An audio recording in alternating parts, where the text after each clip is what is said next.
Garu. Yes, we have our leaders here. The theme of the Bharat Summit 2025 is delivering global justice. We had Ms. Ann Linde and Mr. Salman Khurshid introduce the Hyderabad Declaration, and we've also, heard Mr. Josh O.C., President Cameroon, speak to us. And now I would like to invite Ms. Marina Hay, Vice President, International Union of Socialist Youth, to please step forward and address the gathering. Yes, I request Ms. Marina Hay, Vice President, International Union of Socialist Youth.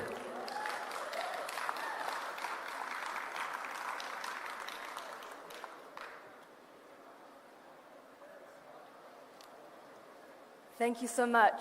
It is a huge honour to be here today. My name is Marina and I am a proud member of the New Zealand Labour Party. But I'm here today, thank you.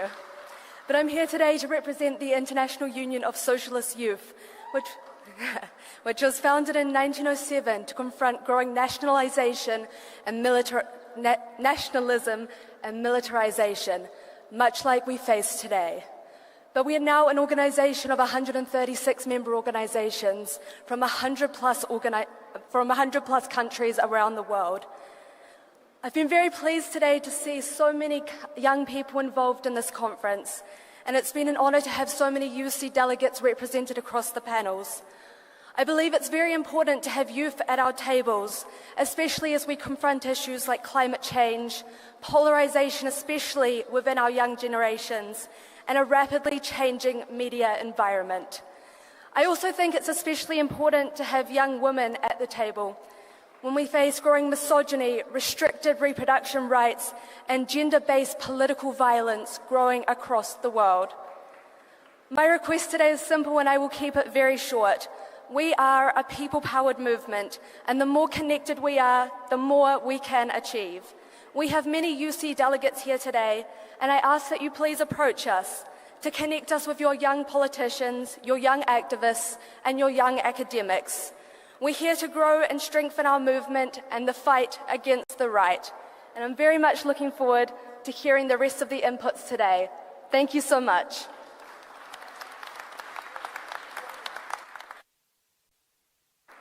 Thank you so much, Ms. Marina Hay there. Thank you so much for the remarks. I now request Ms. Jessica Ortega, Citizens Movement, Mexico, to please step forward and address the gathering. Ms. Jessica Ortega, ladies and gentlemen.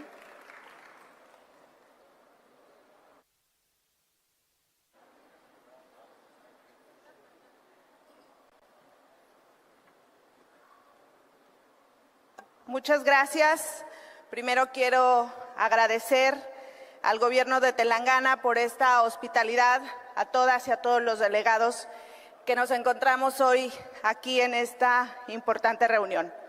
A nombre de América Latina y en especial de México, mi país, quiero decirles que estamos muy agradecidos y contentas y contentos por todas las atenciones que han tenido con nosotros. Queridas y queridos camaradas, vivimos tiempos de retos.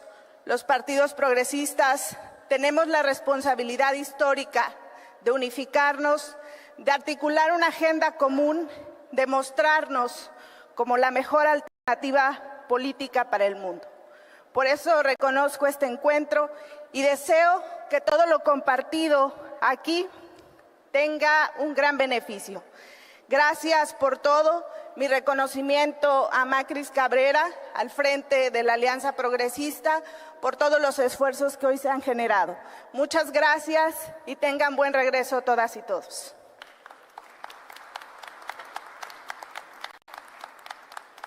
Thank you so much, Ms. Jessica Ortega. I now, ladies and gentlemen, would like to invite our Deputy Chief Minister, Shri Mallubhatti Vikramarka Garu, to please step forward and address the gathering.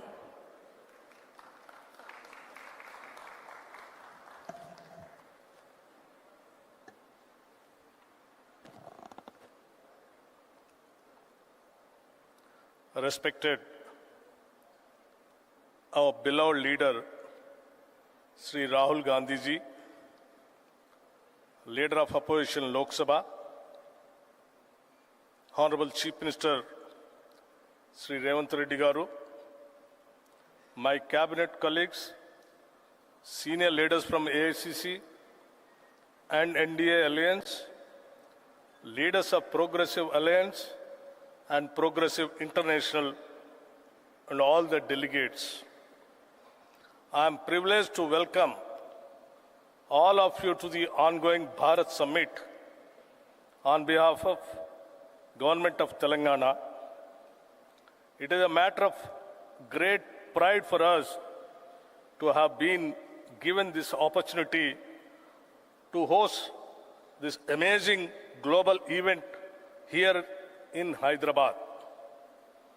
Our government, right from the first day, has put into action multiple programs which are people-centric and address the most pressing felt needs of the people.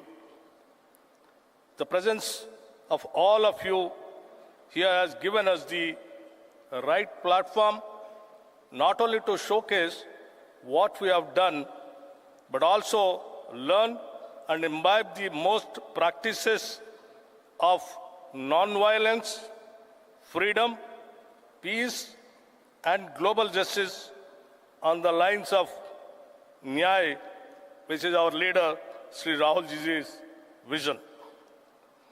We do hope that this engagement will continue beyond this summit also, and we will continue to enrich our ideals, policies, and programs in days to come. Warm welcome once again. We want to make this Bharat Summit an annual feature. Thank you.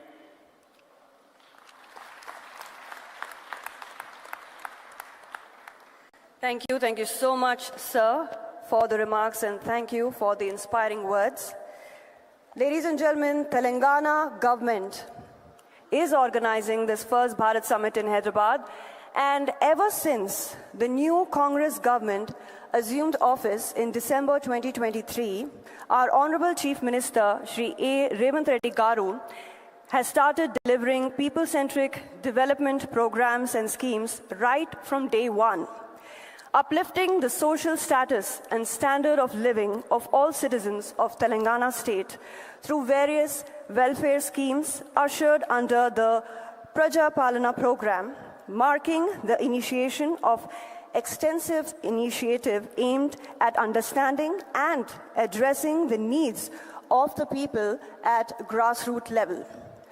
All the programs and initiatives are being led by our Honorable Chief Minister of Telangana, Shri A. Revanth Reddy Garu, along with cabinet colleagues under the guidance and mentorship of Shri Rahul Gandhi ji, Shri Mallikarjun Kharge ji, and all senior leadership of Congress Party. I now request our Honorable Chief Minister, Shri A. Revanth Reddy Garu, to please address the gathering.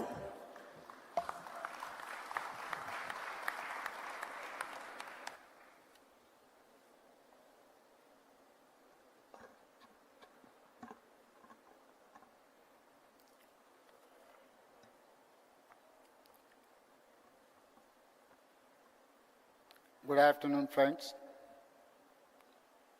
It is an honor to speak at the Bharat Summit.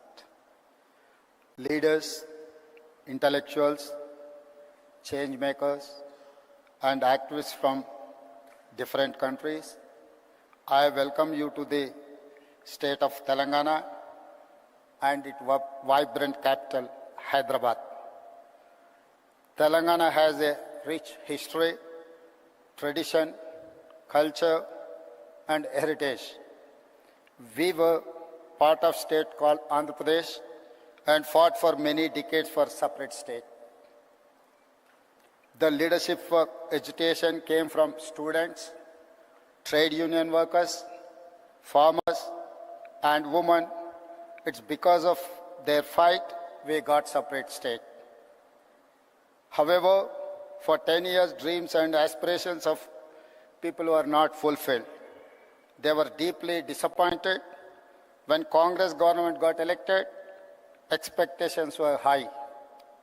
Our government has a simple mantra: fulfill dreams of every section of society, especially students and youth, farmers, women, and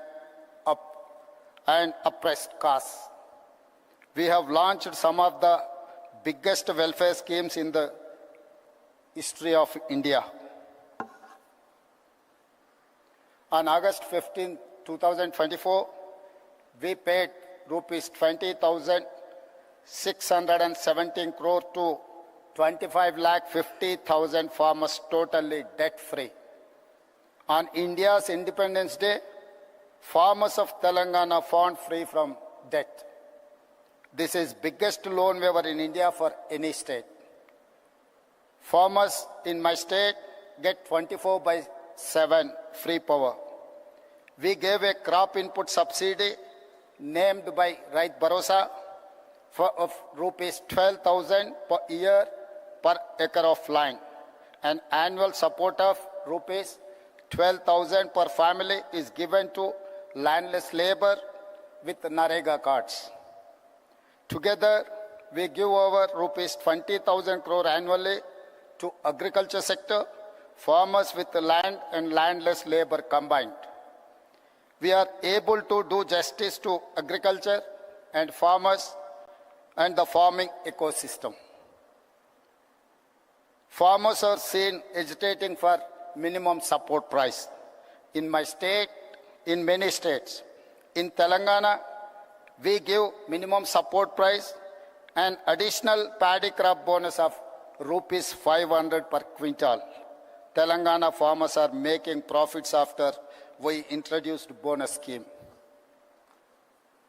Farmers also benefit from both farmers insurance and crop insurance.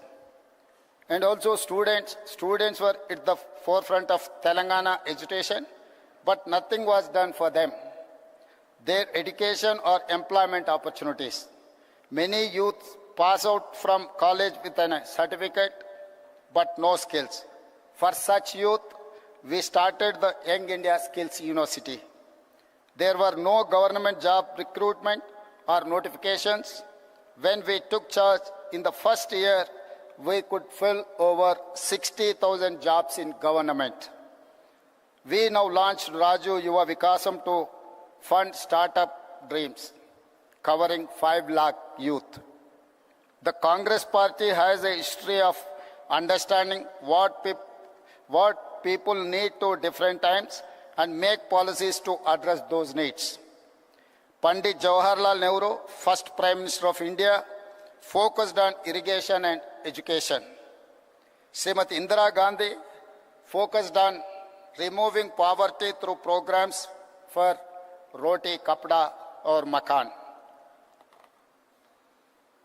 The next 3 Congress Prime Ministers, Mr. Rajiv Gandhi, P.V. Narasimha Rao and Manmohan Singh focused on modernization, development and global technology revolutions like telecom and software. It is they who made it possible today for India to be 5th largest economy in the world. Our top priority is education, health and employment opportunities. We attended investment summits in Davos, USA, South Korea, Japan and Singapore. We got over 2.5 lakh crores investment to create jobs for youth in private sector. Telangana is a state where women are treated with equality and respect as part of our culture. Our women have led the struggle for separate state as strongly as our men. For my government, women, farmers and youth are most important stakeholders. We have amazing women entrepreneurs in my state. They are organized into self-help groups. It has 67 lakh members. We want to make 10 million women business successes. We want to see them grow into millionaires. We have made these women owners of solar power plants, electric RTC buses, petrol bunks, and gave them shops in premium retail outlets. Today, they are earning more money than ever before. Today, our power distribution companies have signed deals with women solar power companies to buy 1,000 megawatt solar power. Women own 600 buses, competing with corporate transport firms. Our women entrepreneurs are competing with Adani, Ambani, and big corporates in running these solar plants, EV buses, and have shops in the highest street retail at Shilparamam. In fact, we have scheduled a visit to this amazing facility where they are making products and displaying and selling them to world market. You will see their faces, happy and proud, because they own businesses next to top global companies like Microsoft, Google, HCL, Infosys, etc. House is a matter of pride, dignity and identity for every family. We want to make every woman in my state a house owner. As part of India Indirama Illu scheme, in first year we have given 22,000 crore to 4,50,000 families to build their own houses. Today, women have free public transport in RTC buses across the state.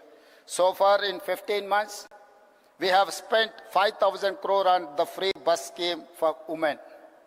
Women look after, we ensure best free rice through rations, free domestic electricity and rupees 500 per gas cylinder. For our government, education and healthcare are top priorities. The Rajiv Arogyasri is one of the best universal healthcare support schemes, where treatment of up to 10 lakh is paid by government. We give financial assistance to citizens for healthcare through CM Relief Fund. In 1 year, we have given 1,000 crores so far. Water is our lifeline of civilization. We are regenerating River Musi, 55 kilometers long, cleaning a polluted river and bringing it back to life. We are doing it for the future to protect nature, regenerate water, ensure drinking water for the city, and protect people from pollution. We have studied river and waterfront development in many cities, including River Hudson in New York, Thames in London, Sumida in Tokyo. Muse will become biggest attraction of our city in the future and create thousands of jobs. Infrastructure is crucial to fight poverty and create wealth for all. We are undertaking many infra projects to make Hyderabad a top global city.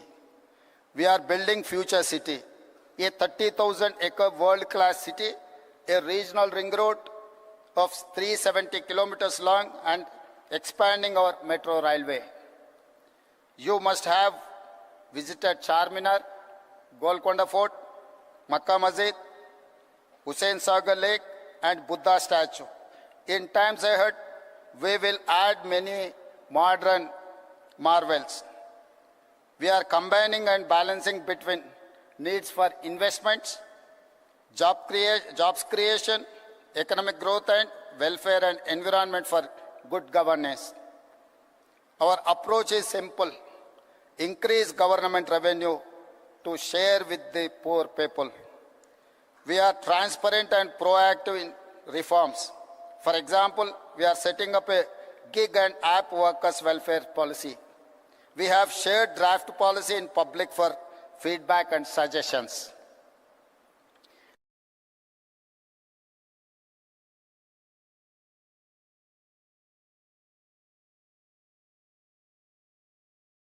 Every week, officials, MLAs, MLCs, ministers, and Chief Minister listen to people's grievances to address them.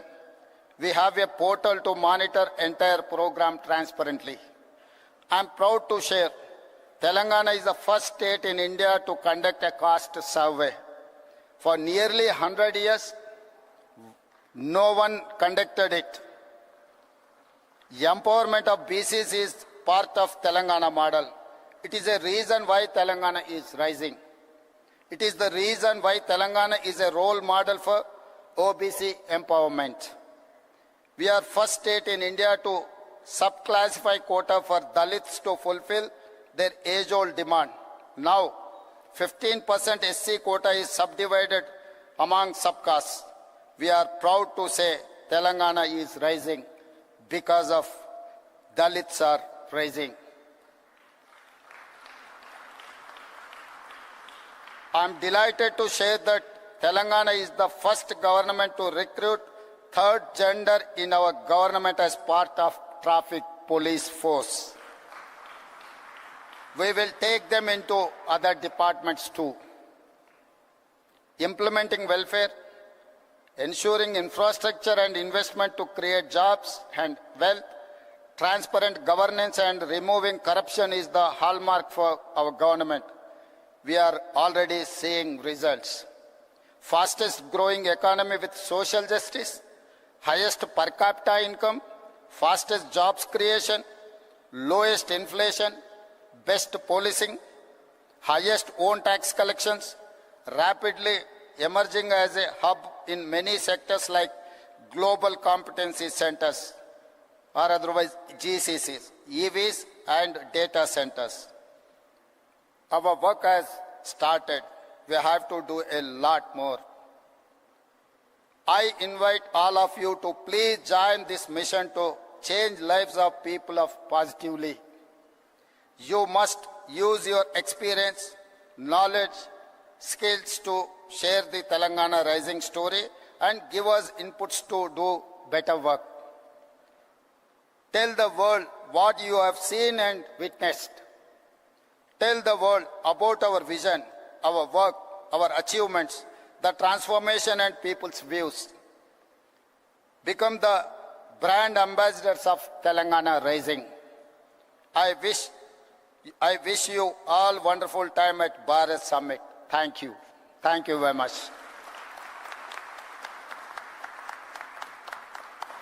Thank you so much, our Honorable Chief Minister. Thank you for the motivating and inspiring words. And as a Telangana citizen, I am proud that my state is hosting the world's biggest gathering of visionaries, of progressives. And yes, I'm sure that with our Honorable Chief Minister's development vision of Telangana, Telangana Rising, we will definitely be attracting a lot of investors and entrepreneurs from across the world. Ladies and gentlemen, as I mentioned earlier, the theme of Bharat Summit 2025 is delivering, amplifies our leader of the opposition, our beloved leader, Shri Rahul Gandhi ji's vision of Nyay. So I now request Shri Rahul Gandhi ji to please address the August gathering.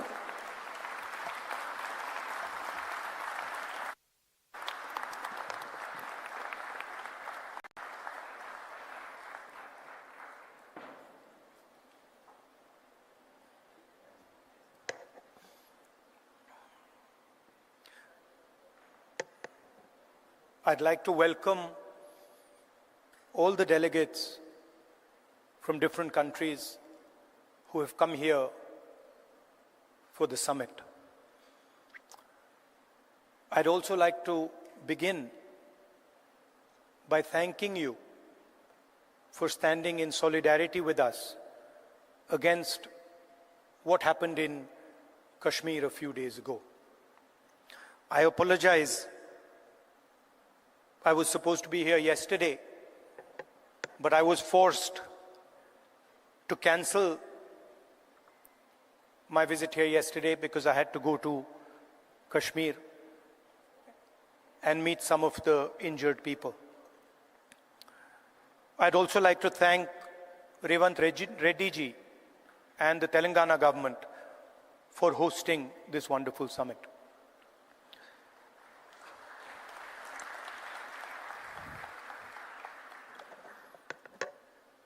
As we all know, politics, democratic politics, has fundamentally changed across the globe. The rules that applied, I would say, a decade ago, simply don't apply anymore.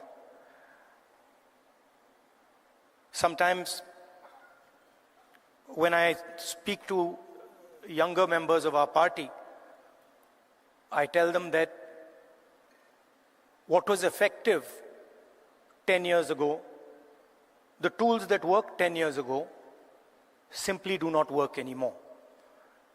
They cannot face the concentration of capital, modern media, modern social media. And so, in a sense, the old politician is dead, and a new politician, a new type of politician has to be constructed. And that really is the challenge in front of all of us. What does this new politics look like? What are the ideas that emerge from this new politics? I'm sure you've had a deep discussion about policies, about how we should think about education, how we should think about regaining the democratic space, how we should think about healthcare. And each one of us has a particular view on that. So I'm not going to delve too much into the policy positions. I'm going to talk about what I think is the correct lens with which to approach our politics. Some years ago, we in the Congress party felt completely trapped and isolated. This new politics, aggressive politics, a politics where the opposition is not talked to, but the idea is to crush the opposition. And we found that all our avenues were compromised. The media, the general atmosphere did not allow us to operate the way we would like. And so we reached back into our history and we decided to walk from Kanyakumari, which is one of the southernmost parts of our country, all the way to Kashmir, where I was yesterday. And I'd like to tell you a little bit about what I and some of my colleagues discovered on that journey. It's not a small walk, 4,000 kilometers. And I don't think we understood quite what we had taken on when we began it. But once we began, there was no way backwards. So we just carried on walking right to the end. And I essentially learned two things from that walk. Our opposition across the world has a monopoly on anger, fear, and hatred. And there's no way that we are ever going to be able to compete with them on anger, fear, and hatred. They are going to outdo us, outmaneuver us, and beat us every single time when it comes to fear, anger, and hatred. So the question is, where and how do we operate? Where are the spaces where we have the advantage? Where are the spaces from which we can build a counter-narrative? So the walk started in Kanyakumari, and slowly as it progressed, more and more people started to join this walk. And within 10, 15 days, walk would start at 6 in the morning, and we would have thousands and thousands and thousands of people walking with us, pushing us, people trying to come in. And it was something to see. My job was walking and listening to people. And the one rule we had was that anybody, regardless of who he is, who she is, should be able to come to the center of where we were walking and have a conversation with me or the other leaders there. And so we followed this rule rigorously. As we walked, we talked and walked and talked and walked. I suddenly found that it became harder and harder to speak. Us politicians, we are trained to do this. We are trained to come on stage and talk. We are trained to tell people what we think. We are trained to think about the future. But while I was walking, the number of people who were coming to me made that impossible. And so I started to listen. And I realized, halfway through that walk, I realized that actually I had never ever listened before. And in fact, I didn't know how to listen. I knew how to speak, I knew how to think, but I didn't actually know how to listen to people. What do I mean by that?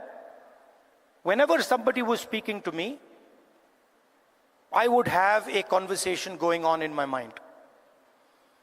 I would be listening, and at the same time, I would be talking. Relatively quickly into the yatra, the talking completely stopped.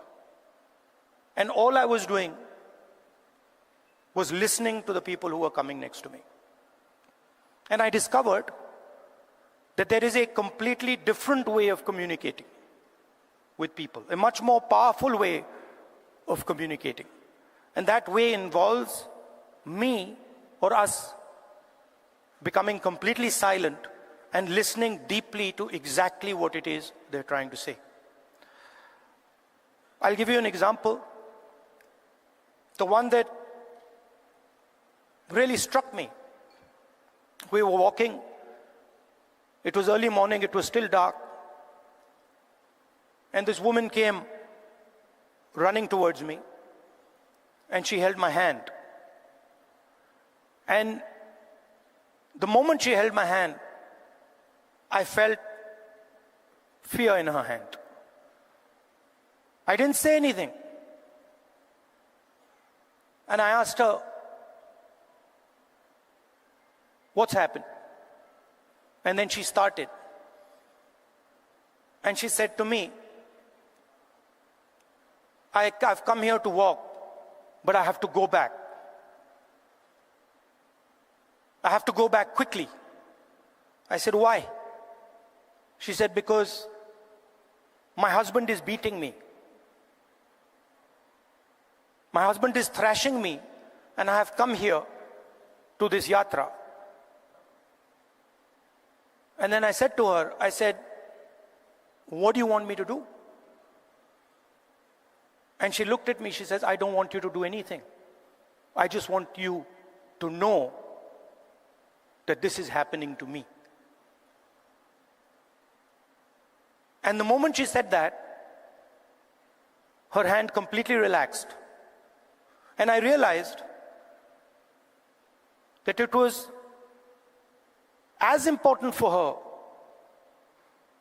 to be heard, for me to understand and us to understand exactly what it was that she was going through. That was as important as any action we could take. And in 1 second, she transmitted to me what millions and millions of women go through in their homes. So our opposition really does not know how to listen. Because they already have all the answers. They know exactly what is supposed to be done. And this is completely flawed because it is the people who know what has to be done. And if there is one thing that we have failed at with all the social media and all the modern communication methods, it is that we have, as politicians, failed to deeply listen to what our people are trying to tell us. And this is the space where we can really operate, because our opponents have completely vacated this space. They're not there. They don't exist there. The second thing I learned, even more powerful than listening properly,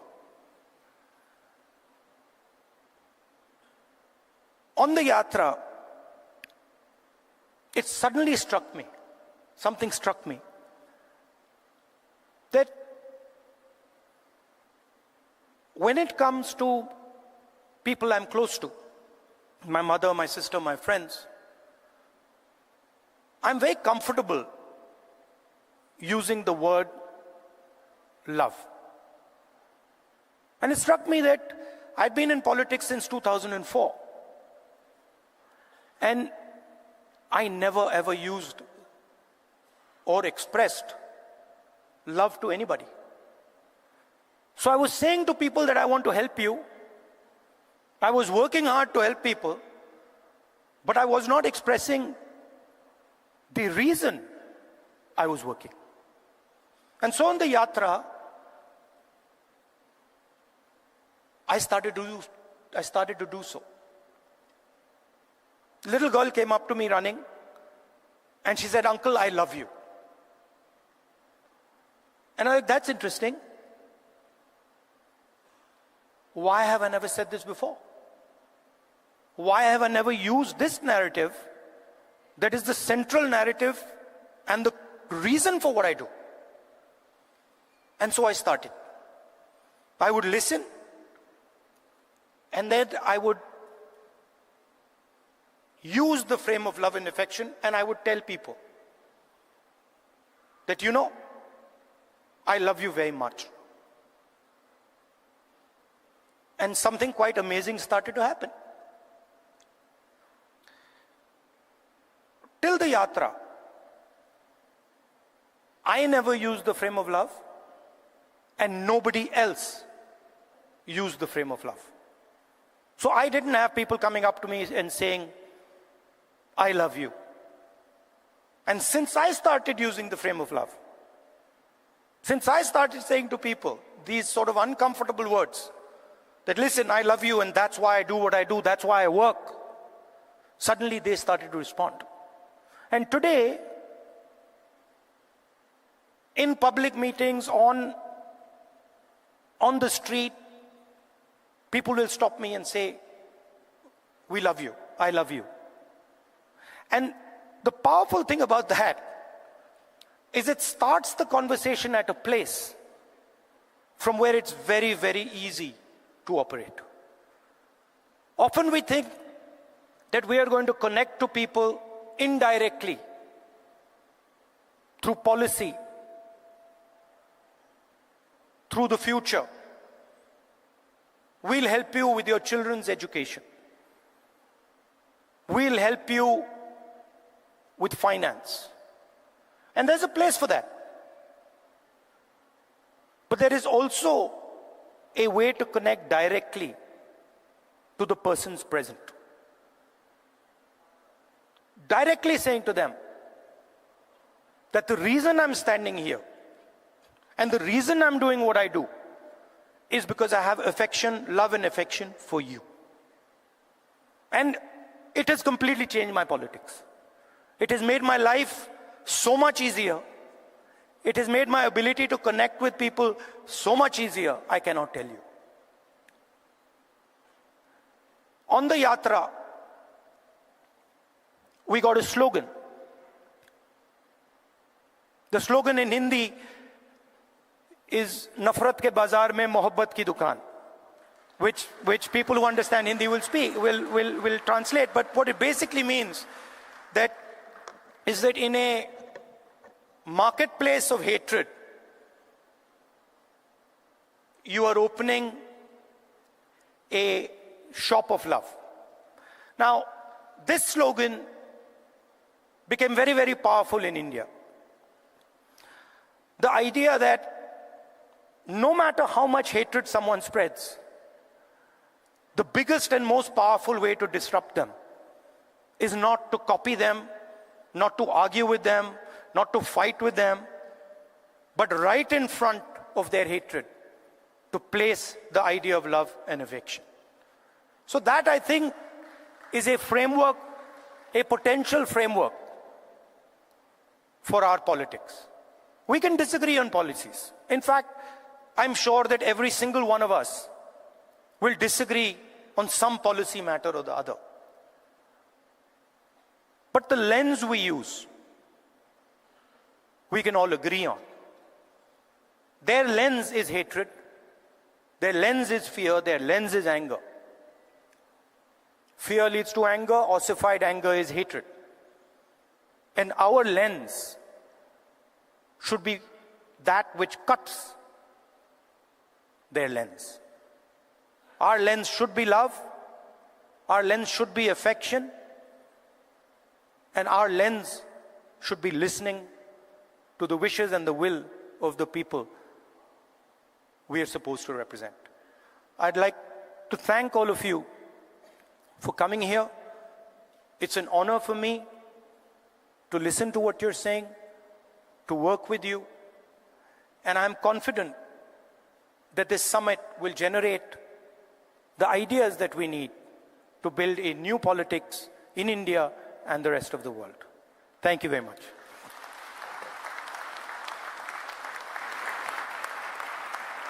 Thank you so much, Shri Rahul Gandhi ji, ladies and gentlemen. Always motivating and inspiring us.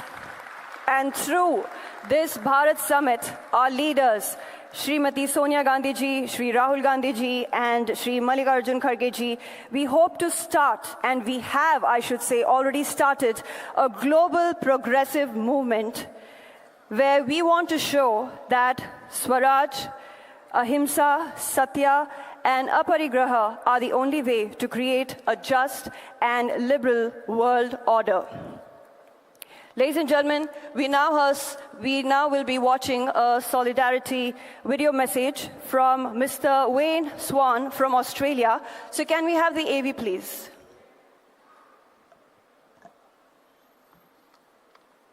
My name is Wayne Swan. I'm the President of the Australian Labor Party, and I wish you all a very, very successful conference. As Social Democrats, we all believe in the power of public policy to change people's lives forever. Our central purpose is to address economic injustice, wherever it is and for however long it takes. We know that without greater economic equality, it gets harder and harder to address racial and gender equality. In an era of hyper-individualism and the power of oligarchs, it gets harder and harder for us to secure economic equality. Our commitment must be to solidarity. We need to recognise that each of us have a stake in each other's success. To win the battle of ideas, we need a dedicated party organisation. Party activism has never been more important, particularly with the rise of fascism and the power of oligarchs in countries like the United States. Around the world, democracy is in decline. The far right is on the march. It's within our power to resist these trends and to build a new social democracy that will deliver greater equality and justice for working people. In the United States, we see a government of billionaires, for billionaires, and by billionaires. Democracy in that country is under threat. And around the world, we see the survival of the fittest mentality emerge from the far right. My message today is that we can defeat the oligarchs, we can defeat the far right if we have the right set of policies and the right amount of activism. There is no substitute for a dedicated party organisation and a policy platform that appeals to working people. And no policy objective is more important than making sure that everyone has the capacity to work and has the security of a social safety net, particularly in health and education. So our challenge is to connect, to motivate our members so that we can build a fairer society and a more prosperous economy. So much, Mr. Wayne Swan there. And now, ladies and gentlemen, we have a solidarity video message from Mr. Lars Klingbeil from Germany. So can we have the AV, please? Dear comrades and friends, dear Rahul Gandhi, on behalf of the Social Democratic Party of Germany, I would like to convey to you the warmest greetings.